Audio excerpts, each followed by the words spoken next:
This is the communication officer on a scout ship in the vicinity of Wolf 359. I'm speaking to you on Emergency Channel Alpha. We have sustained major structural damage by an unknown attacker.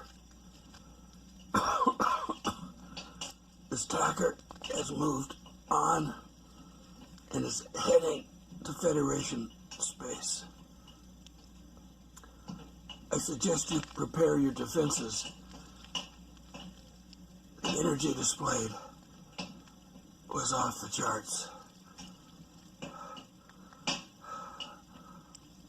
Our life support systems are down to 30%. If you can't make it here in time, we will surely die.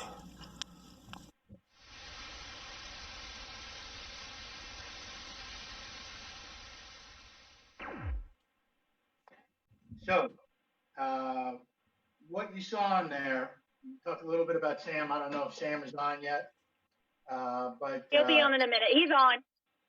Okay, great. Hello. There he is. Hi, Sam, Ray. how are you? I'm pretty good. I'm doing Effects of First Frontier right now. Talk about everyone's working at the same time. You're working Trek, I'm working Trek. Good stuff. Well, I'm going to make an introduction to some folks here, people who are online and listening. So, Samuel Cockings has been doing visual effects, special effects for quite a number of years. I first met Sam back in probably 2015, thereabouts, maybe even 14. And the effects that you saw in that little clip were the first visual effects he did for me in Starship Republic. And I was just blown away. I couldn't believe it. And, you know, if you look at Sam's work, it really speaks for itself. It's just outstanding. For the film that we're going to shoot whenever this pandemic is over, the test of time, he's created some new ships, some future ships, really outstanding stuff. And if you aren't familiar with Sam, then you should look up TREKYARDS, because that is just a wonderful, I don't know what you call it, it's really almost a talk show. Web show, Ray, web show. Yeah, and he not only talks about visual effects and fan films, but also takes a look at all of the different Trek series, right up through, you know, Picard, and really analyzes them and really analyzes them in depth. So, Sam, I've taken up too much of your time already. Please, you take over. Well, do you have any questions? I mean, how much can we tease, Ray? Because the next film has some pretty ambitious stuff, I'll be honest. I was floored by the request sheet you had of how much stuff you wanted. It's pretty elaborate. Well, here's the thing, right? So this is my story with Sam. So I sent Sam a copy of the script so that he could look at the visual effects I was looking for. And at the very end, right, our alien ships are from a planet called Ganali. And so in one of the last scenes, I say a fleet of Ganali ships enters the area, and the camera pans to the right, and a fleet of Starfleet ships appears to block them. And I remember Sam saying to me, "Fleet? You want a fleet?" And I said to him, "Well, Sam, can you do it?" He said, "Yeah, I could do it." I said, "So what are you complaining about?" Was it complaining? I was surprised. Pleasantly surprised. He was very ambitious. Yep. But that's the thing, you will absolutely feel it in the story. It will certainly come to life in those moments. And that was, you know, giving quite a lot away at the end, but it is an impressive end, and to have that much cool new stuff. You know, I think fan films are doing a good job in the last sort of 4 or 5 years with doing new things. We're not relying on just a Connie or just a or whatever. It's inventing a little bit more extra. And I really liked the challenge you gave me in your next film, inventing some cool time stuff and some cool future stuff. And if it turns out as well as I hope, fans are going to love it. Fans are going to love it. Well, thank you. Why don't you take a little time and talk about your productions? Hefty list, Ray. Hefty list. Yeah, and I've worked on everything from Yorktown: A Time to Heal, which was made, I guess, in the 70s. I'm helping to finish that off. First Frontiers, I'm working right now. I'm on the Squadron film, the Czechoslovakian film, my own film, Temporal Anomaly and Convergence. You've got the Avalon universe, all 4 of those. You've got 3 Dreadnought Dominions. You've got Battleship Kumpak. You've got one of Larry Fleming's films, which is nice to see him on the chat with his amazing beard. There's a few more abstract ones here and there. The broad spectrum. It's a pretty amazing thing to be able to bring so much cool stuff to life for all of you chaps, because it's good Trek, you know. And I think we all want new good Trek that isn't reliant on the newest, darkest, nihilistic style of life. I think a lot of us just want a really nice, cool looking, well thought out set of space effects that represent Trek in the best light. And I like to think I presently a part of that on, and obviously new designs. And I love how you guys are being more and more ambitious, because like I said, we want to see new things. And you know, when you say, oh, design a fleet of enemy ships, I'm like, cool, I'll get right on that, Ray. Good stuff. It's fun. I want to jump in here real quick. If you're noticing this really cool accent, we had to go across the pond to get this talent. He's done amazing work. He's young, and I envy you that you can be in the technology the way you've got it now to work with. Oh, sorry? I just said it's great seeing you here finally now. That's good to see you. The man in every single film ever made. Trek, anyway. I know it's nice. I remember when I was a lot younger, I always wondered what those ships would look like, doing unique maneuvers, doing battles, just all the combinations you can imagine. So now I can create that. It's certainly a special thing. And then getting to do it for all of you guys, it's pretty fun. And while Larry's shots weren't particularly ambitious, they were very TOS, and I had a lot of fun, actually, surprisingly, with the simple, nice, classic stuff that Larry did. Do go watch that. It's a fun piece. Well, it's a silly piece. It's a silly, fun piece. It's good. It's good. Sam, do you have any videos you would like to share of some of your work? I don't want to put you on the spot, so you can say no. That's a lot of the spot. I'll say no, but you can look at, you know, a lot of the films I've been on have been released. Like I say, Avalon's a good example, and other such. I'll politely say no for this one because I just happened to come on for this. But no, I think if you've seen a fan film in the last 5 years, you've seen my work, and you know, ever improving. And Republic was one of the first ones. I do keep thinking, Ray, we have to remaster Republic, look even more sexy. I have thought that before, 2.0. Well, I guess that was 1.0. Oh God, that was a while ago now. Yeah, that was done a long time ago, and I still look at it, and I'm just like, yeah, man, that is so cool. So if you think you can remaster that, you got me. I'm a fan. Simple stuff, simple stuff. But yeah, let's make Republic 4.0. Excellent, excellent. Is there anybody on the line that might want to have a question for Sam?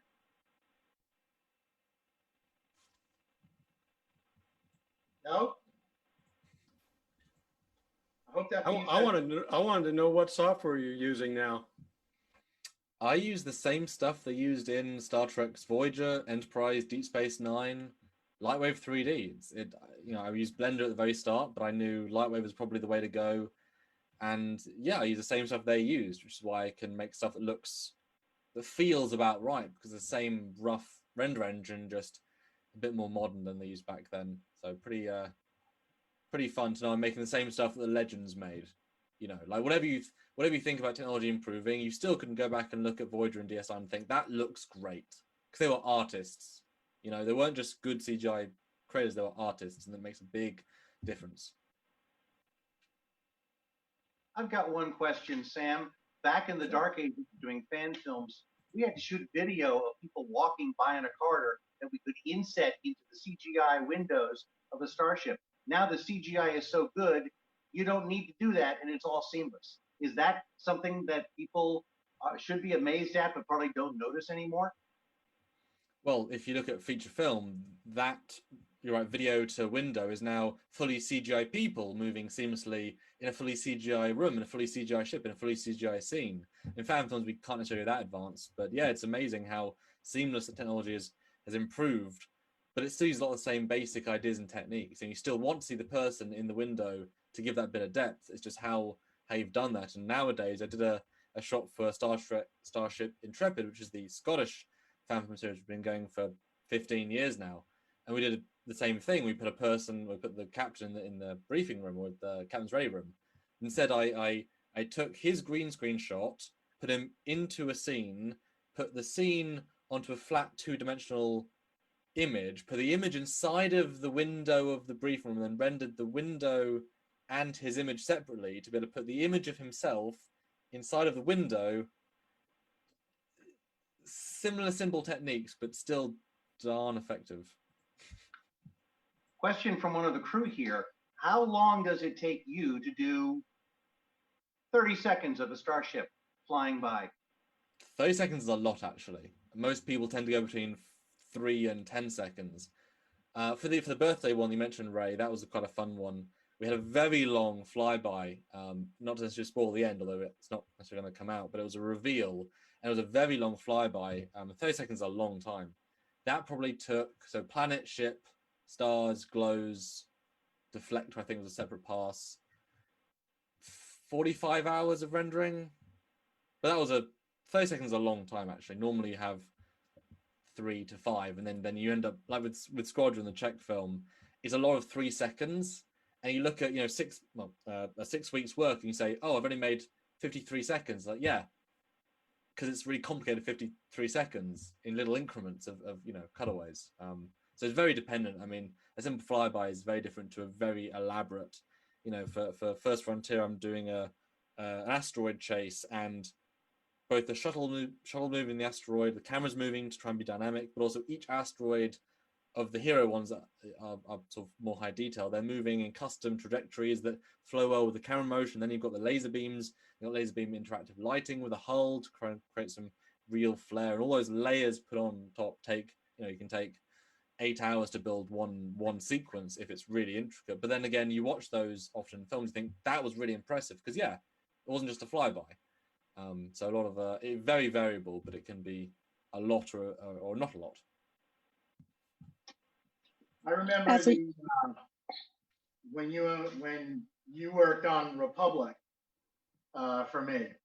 The one thing that I remember that really stands out, other than just being blown away by seeing my vision, because that's really what it is. Yeah. I mean, somebody like me who wrote it and co-directed it and produced it, to see that in real time, so to speak, to see what those effects that I imagined looked like was just unbelievable. But I do remember that I had a specific idea in mind for the opening credits, which really turned out to be the closing credits.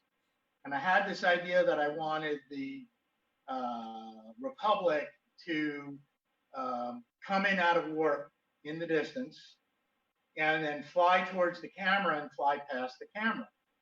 And you did that, and I looked at it and I said, well, Sam, this is good. This is okay. I said, but the camera was underneath the hull. I said, I'd really like the camera to be above the hull so that you can see the call letters and it says, USS Republic. I was on the phone with you and you said, okay, how's this? And you just changed the whole scene. I mean, it wasn't the final rendering, and I get that, but you just changed the whole scene in like minutes, and it was exactly what I pictured. So, it's just unbelievable. And I'm for the folks that are listening, I'm happy to call Sam my friend. He's my go-to guy for everything, but a lot of times we just, we'll get on Skype and we'll just talk, and that's a very important thing for me. Well, if you recall the shot with the Columbia being hit in the foreground with the window lights. Yes. And we don't want to tell that story. It's always like your recollection of, wow, that was an interesting detail. So the subtle things I try and do. Well, there's a scene we use. Can't remember the name of the type of ship. Deadless. Sam? Deadless. So we had two completely different ships: a Constitution, which we all call a Connie, and the Daedalus, which is the one that you might recognize from Pike, and it had the rounded main section. And he put this scene together based on what was written, where the Daedalus is getting hit from a beam down on the planet, and the Enterprise, or actually the Republic, excuse me, the Republic is firing back. And I said, wow, that's really cool. And he said, did you see all the things going on in that shot? And I went back and looked at it again. And the Daedalus gets hit and it kind of goes into flames, and the lights inside wink out as the power goes off, and the Republic is coming down as a close-up shot, and it's firing phasers down at the planet. I was like, people don't see that, then they have a problem, because that is absolutely brilliant. Yeah, thanks. I mean, it's the stuff that your brain sees but you don't necessarily see, and a lot of the stuff's really important because it brings the whole scene to life.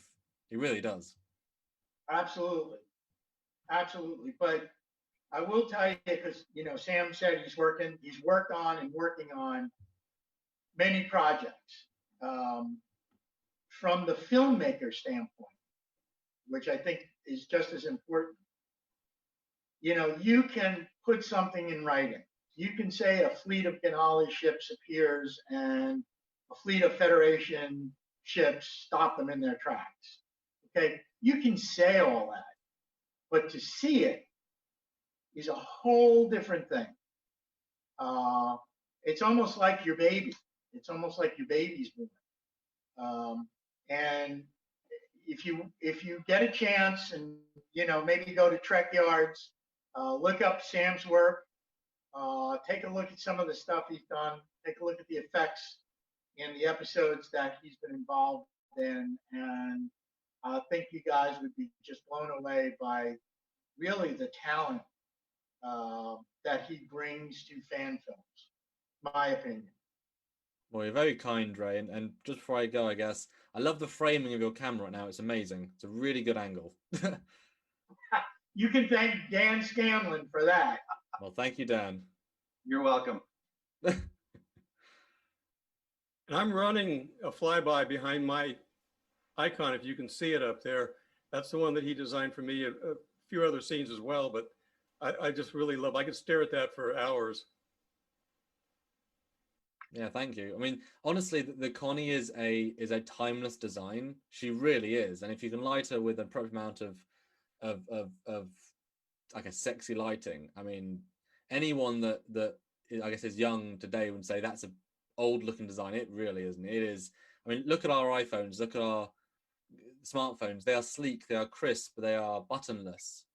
The future is a lot of nice sleek curves, and the Connie still looks futuristic in that perspective. She's beautiful, and you can make it look really nice. I'd like to ask a question. We've seen the remastered versions of the original series. They add special effects and things. How important do you think those updates are, or are you just as happy with the original work? Well, it's always story first, so it depends how much story you can tell through the visuals. There wouldn't be visual effects in those spots unless they were important.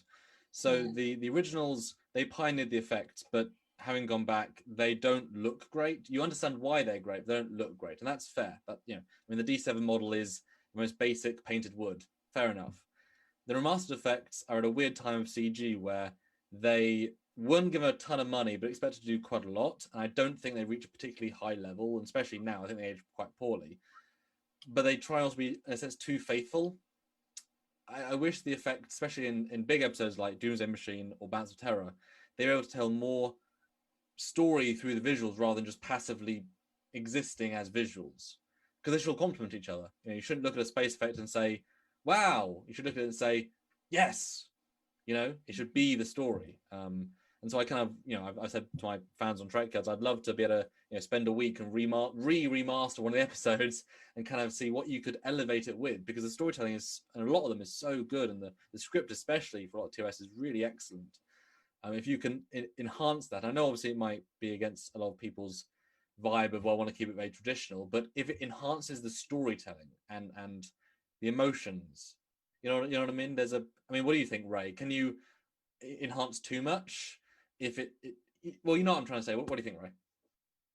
Well, it's interesting because, so I'm going to answer it this way. So I grew up on the original series, so I was used to the visual effects the way they were. And in 1966, I, like probably so many other hundreds of thousands of people, never saw anything like that.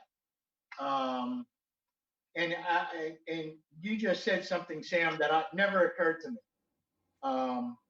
I do like the remastered, simply because the rest of the episode has been remastered as well. That being, you know, the cast, as well as, you know, the images has all been remastered. So if you're going to remaster part of it, then you might as well remaster all of it. But it never occurred to me that what they're really doing is taking those original scenes and basically putting them in modern CGI format, as opposed to really looking at the episode and making those scenes more meaningful. And like I said, that never occurred to me, and I think that's a brilliant take on it, that if you're going to spend that time, if you're going to spend that money, if you're going to change those graphics, then make it more to bring that story to life rather than recreate the scenes that were done with wood. So I don't know if that answers your question, but I think that's an interesting but take then on it doubles down though. If you've got a 53-minute episode, are you okay with adding even more visual effects? You know, would you be okay with changing an edit to add even more, or just limiting to what it was there? Well, that's true, but in today's society, you know, you're not limited to the 47 minutes that, you know, was originally filmed. So if you were going to add something, you know, I don't think that would detract from Trek fans, although we are an interesting breed, aren't we? But Although, even if you took the same scene and changed it a bit, and your point, you know, I think being taken in the Doomsday Machine, is you might have made that a little more pertinent to what was going on with, you know, Decker and the Constellation, as well as Spock and the Enterprise. And I think that's a really interesting take on it, which is something I never really thought about. yeah, and it, you know, they were both too conservative and too different. There's you know, we just did an episode on the Gorn ship, and because the Gorn ship was only ever seen in TOS as a glowing ball, pretty much, I mean, that's all it could ever be for the original. They did make an a CGI model, but it's low detail, no texture, and it's seen just as far away. But how nice would it have been to see in the episode a shot where the two ships come together, and you get to see in the same frame a sense of these two mighty empires together, you know, over the planet. You know, you could add something. I don't know if I would want to necessarily change the edit, but the freedom, you know, it's just like with Star Wars. Wouldn't we all love to see the original cuts untampered, and then have the choice, which one do we see? One, both, neither. You know, it'd be fun to see a remastered, especially as I always reference, you know, Into a Mirror Darkly makes the Connie look new again, and yet it looks old in the remasters of a TOS. That it's about the same time, you know what I mean? It's amazing. So I'd love to see Into a Mirror Darkly in remastered. Meld the two even further, you know?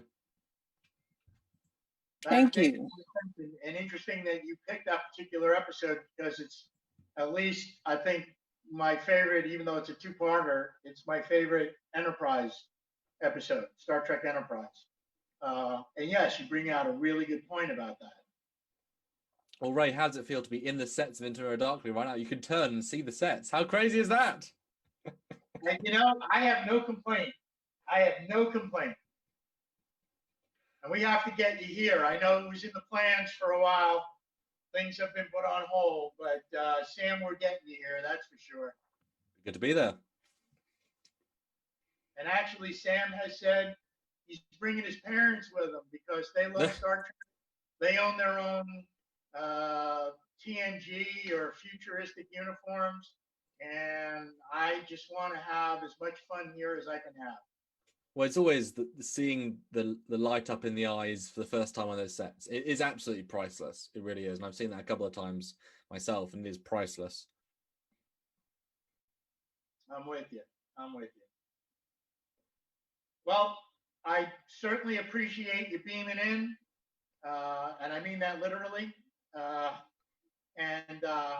I'm really thrilled that you did. And it's so good to talk to you. And, we're all going to get through whatever is going on in the world right now, because we always do as a race or whatever. And we're going to be working together, I hope, really soon. Me too. Good to see you, Ray. Have a good one, everyone. Thank you. Appreciate it, Sam. Thank you, Sam. Bye, Larry. Bye. Thank you. So, I always ask, do we have any questions from our viewers at the moment?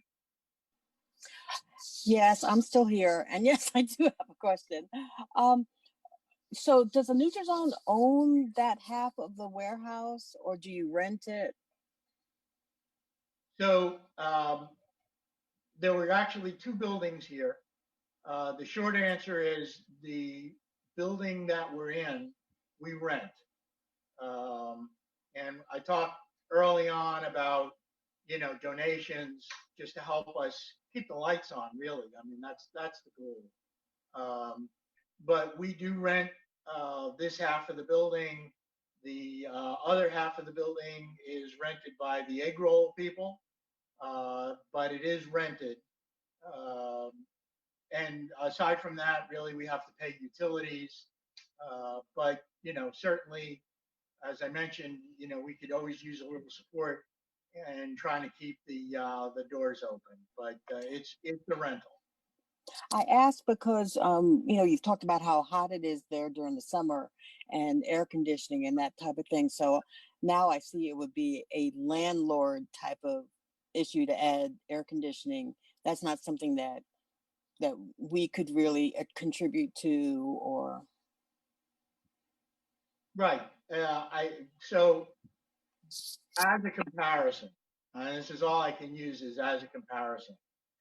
Star Trek continued when they filmed here. Continues at one point had to sort of wrap things up. They were given the ability to do at least the 11 episodes they did, even though I think Vic had in his plan to do maybe 13 or 14.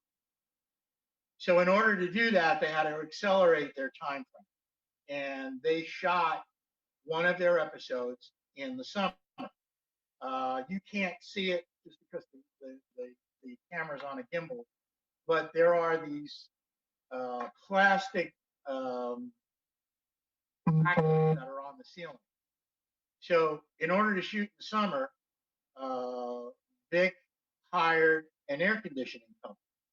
So they trekked in, did the pun, but they trekked in 2 giant air conditioning units, hung these plastic sleeves from the ceiling, brought in, I don't know how much, tens of gallons of fuel for those air conditioning units. Tractor trailer truck with a generator sitting right outside the back door. Sitting outside the back door, which they could run at night to cool it down. Then they'd run it during the day, but would have to shut it off because it was making too much noise to film. Well, that was about a 2-week project, as I recall, maybe a little less, but about a 2-week project. And it cost in excess of $50,000.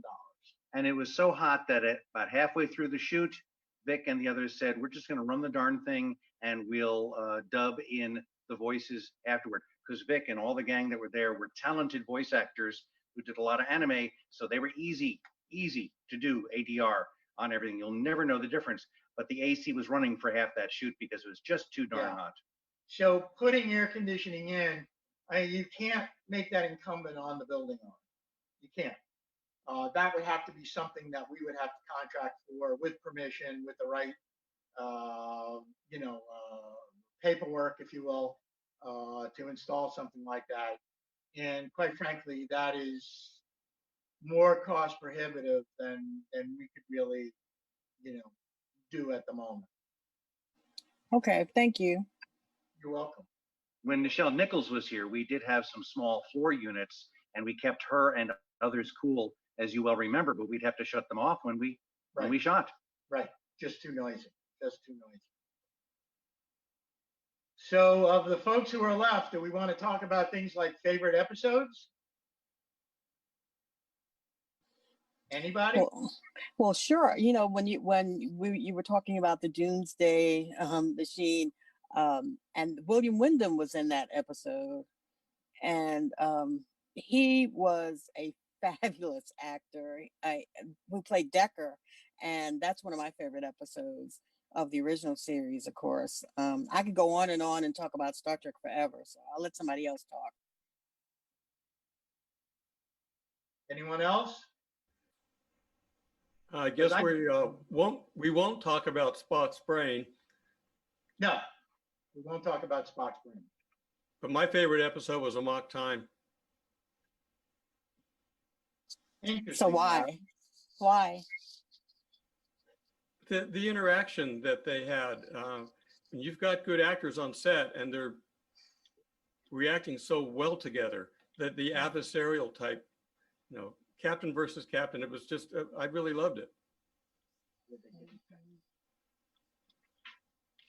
Yeah, I liked that episode too, because it showed, of course, Vulcan for the first time, and in fact, they showed it on syndication the day before yesterday, and it really gave more depth to the character of Spock, and when we talked about adding effects, sometimes you look at things, you think, oh, that looks cheesy, but our imaginations took hold and really brought the whole planet of Vulcan to life there. I agree, and Vulcan became a staple in Star Trek history or lore or whatever you want to call it. So yeah, I agree with you. That's one of those that I liken those to, like, the first episode of something like The Terminator, where they had no idea what was going to come out of that first episode. And, they created this planet called Vulcan and gave it this whole mystique. And yet, look what ended up coming out of it. And to listen to Nimoy's interviews later on talking about it, I mean, that's where he created the hand sign, because they would do something special. How he developed the character with working with Gene, it's amazing to see all that stuff. I love the behind the scenes part of it. So I need help because it's hot here and my memory is now short. I want to talk about an episode that I really like. It's the episode where it's the first season episode, not Balance of Terror, but they all get infected by something that they picked up down on the planet. Any takers on that? Anybody remember? Is that the one that was causing them to fight each other? Is that the Naked Time? Or are you talking about the Deadly Years? Is it? No, you're right. It's the Naked Time. And I find that to be, in my opinion, my favorite episode. I won't say necessarily maybe the best episode, but my favorite. And the reason is that story has so much character to it, so much depth of the characters, so much history of the characters. Their backstory is in there, their fears, their nightmares. That scene where Kirk leaves the briefing room and gets into the turbo lift and he sees, something scrolled on the wall, and the music. That was the thing about Star Trek that drove me to really appreciate it, was forgetting the story, which you can't, forgetting the characters, which you can't. The music made you understand how you were supposed to feel about that scene. And there aren't too many shows that are like that. Certainly not, Gunsmoke and Wagon Train and all of those, or even, Quantum Leap or anything that came after it. But that to me was what you learned about characters and how to feel empathy. Earlier talked about John Sims, Exeter Trek, and how this set was redeveloped to look like a Pike era starship. Why don't you go into some of that? Sure. So there are some pictures online. I have a couple posted on our website. And if you remember the ship, right, there was no red. It was all blue, blues and greys and black. The doors were silver. And so they had this idea that they wanted to do a Pike era episode. And I talked to Royal about it because we had a similar idea where we wanted to create the Pike era version. So I said, what's involved in painting everything blue, doing all of that. And he said, well, that's not what we did. We took 2 pieces of plywood, painted them silver, and put them over in front of the red door. They just look like doors. Can we mute the other? Can I ask the folks there to mute the other microphones, please, so that we can just listen to Ray? Thank you. There guys. we go. And so they took blue painter's tape and they just put the painter's tape over everything that was red. And if you look at it, you would swear you were looking at Pike's Enterprise. It's unbelievable. The gooseneck viewers that were all over the place. Interesting story. We couldn't drill a hole in the captain's chair. So that was on a light stand tucked in the corner out of camera range so that you would not see it, but that John Sims, as the captain, would tap it because of his intercom. He built all of those gooseneck props himself. There were 2 here on the nav console. There was the one there, and then an entirely new nav console, which also was used as the transporter console, which we didn't know until then he built it. That's the way they did it in the original. It was the same prop, just moved from one to the other to save money. But yes, and the suits he made, the away jackets, the away team jackets, he even built a version of a tricorder upsizing the communicators, the lucite blocks with circuitry. It weighed a ton, but boy, did it look good. I remember that. I saw lots of pictures of that. Mm-hmm. Some of those there's a shot, I think that's on the website, of those goosenecks lying on a table. Yep. After he had completed them. So there's a lot that's gone on here and a lot that can still go on here. We were lucky to use an old abandoned factory facility in downtown Jacksonville to shoot some of the exteriors for that. The problem was there was a Jaguars football game occurring, and then there was fireworks that night. So we had some audio issues, and traffic was getting busier and busier as we shot. But wait till you see it. John is working feverishly to get post-production done. Wait till you see that Exeter Trek. It's just amazing. Now, we have, and maybe we'll play it at the very end. We're coming down the home stretch here. But we have a trailer of Exeter Trek. Now, it's not the one that has them in the Pike era ship. But I went through a couple that are online, and this one just really tells the story. So maybe we'll conclude with Exeter Trek, the one that we have queued up, and you guys can see what we're talking about. You can see my background. I've got the captain's chair with the gooseneck there, and you can see the coloring that we did. Excellent. Well, we've done so much with so many trips to Lowe's to build this thing over the years, and so many pickup trucks full of wood. And if you watch the regular Trek, Ray, as you know, you'll watch it on TV and you'll go, boy, that looks just like our set, and vice versa. The lighting, the reflections, the colors. We had people who were absolutely true to form when we were building these things to make sure they matched the original. And The fact that it's still here after 10 years is a testament to the design, the construction, and many long, hot weekends. That's it. Yeah. And you know what? If you do compare any scenes that have been shot here to the original series, it's very funny because I did have a conversation with Vic once. We were talking about a couple of things. One was the table they built for the court martial scene, and one was about a transporter pod that needed fixing. The top piece was coming off. And I remember with the transporter pod, Vic said he looked at it and saw that you could see part of the yellow, the red light coming out from the crack between the top portion and the ceiling. And they couldn't quite fix that, so they left it. But if you go back and watch the original series, you're going to see that that top of that transporter pod does not touch the ceiling. And you can see the red light coming out just like it does here. So they faced all the same problems that were faced here when construction happened, and even in filming. But if they could get away with it, we could get away with it. What's most amazing is you think there's so much curved in the original Enterprise. Everything around us and in the hallway is all made up of flats with angles. Everything was done cheap and simple in 1965 and in 2010 plus. Flat reflective, non-reflective paint, and the curve is in the angles. You can see the uniforms now in my background picture, along with that tricorder that he made there in the transporter room.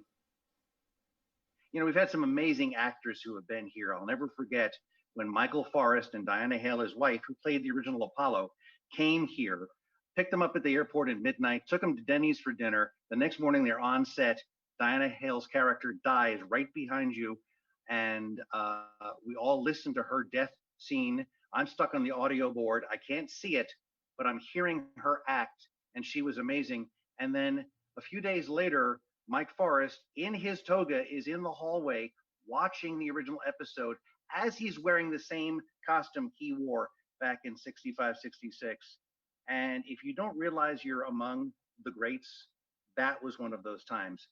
Just an amazing thing for a Star Trek fan to be there with an original replaying the role on sets that so many volunteers helped build. Had to throw that in, sorry. It's okay. That's good. That's good. Is there I anyone know else? it's almost time. Time. Yeah, I know it's almost time for y'all to go. I do have what I believe might be one of the original tribbles, and I would love to be able to come and bring that to another fan event so y'all can see it. And I'm from New York too. I'm old school, but I can't wait till we can meet again in person. We got to write a scene with the trouble We have to. and use the trouble. Absolutely. Oh, that sounds cool. I'll bring it. Absolutely. We got it at Volcon 1. We got it at Volcon 1. I bought one at the Commodore Hotel at the 3rd Star Trek convention.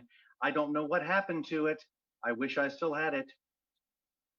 Now I have a tribble. It's not, and you'll understand why. It's not an original tribble. It was something that someone gave me, but now my cat plays it.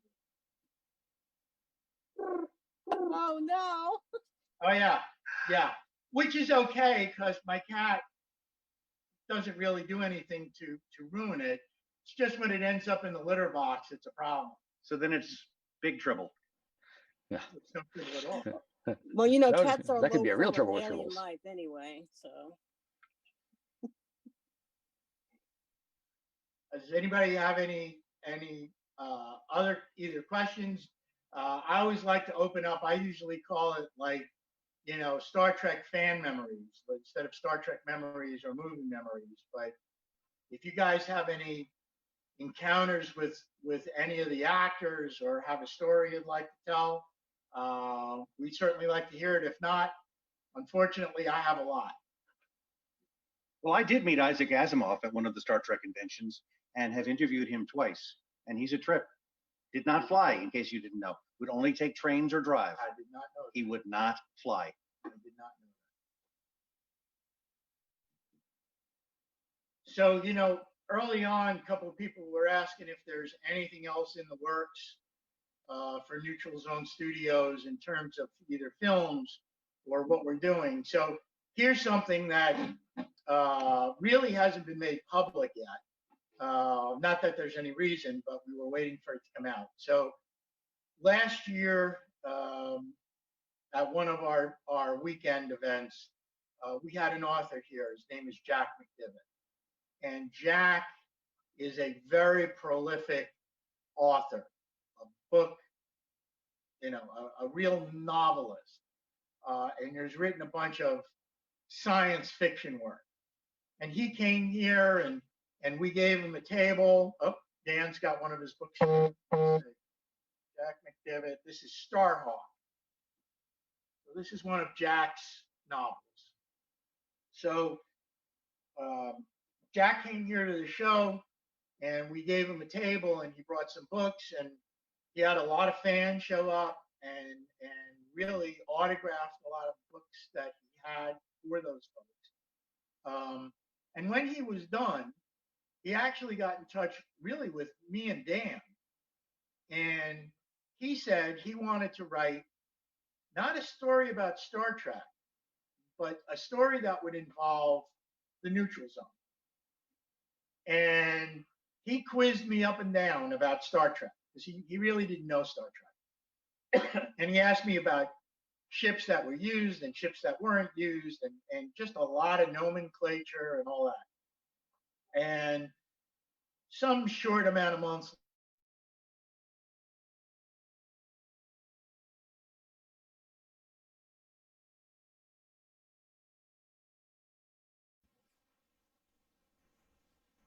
Looks like his phone may have overheated again. It is hot in there and we are getting close to running out of time.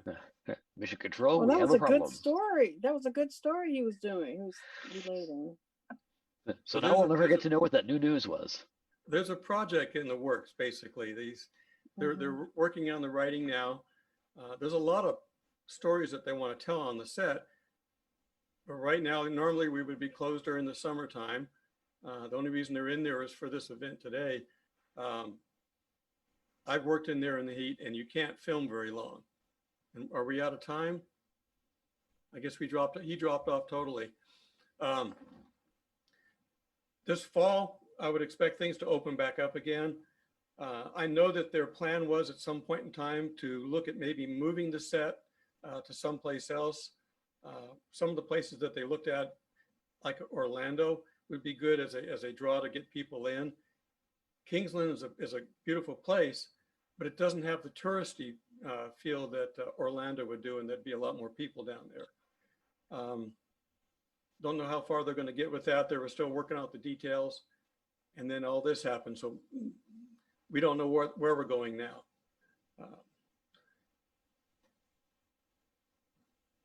All right, really quickly, I'm going to go ahead and show the Exeter video.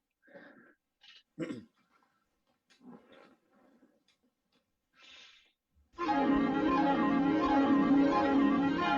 following program is brought to you in living color on NBC.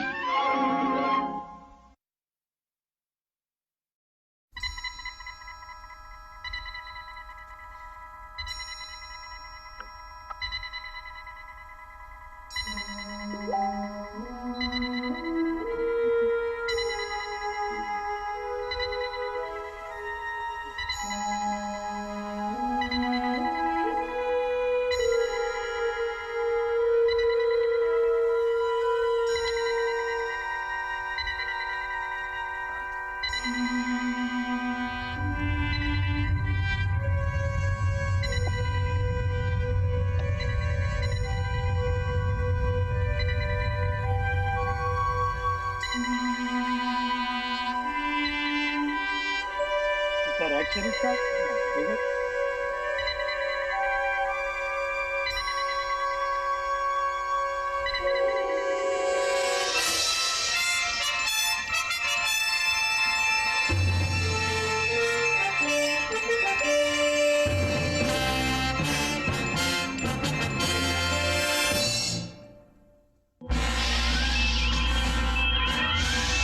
Fleming, what's the status? Shield's down to 50%, only one phase of bank remaining.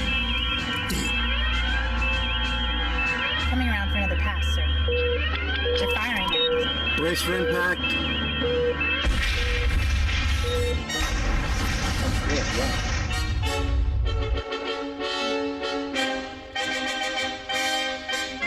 Was it really?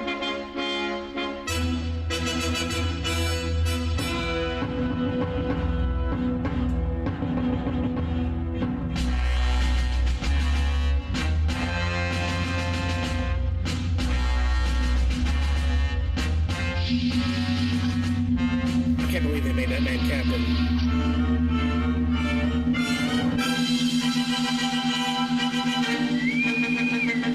Atticus, I give you a direct order. Now get it done!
Yay! Can you guys hear me? I am back. Yes, I hear you. Yes. Okay. So just to finish that story very quickly. So Jack McDivitt wrote a story. The story is about the near future, maybe just 100 years or so from now.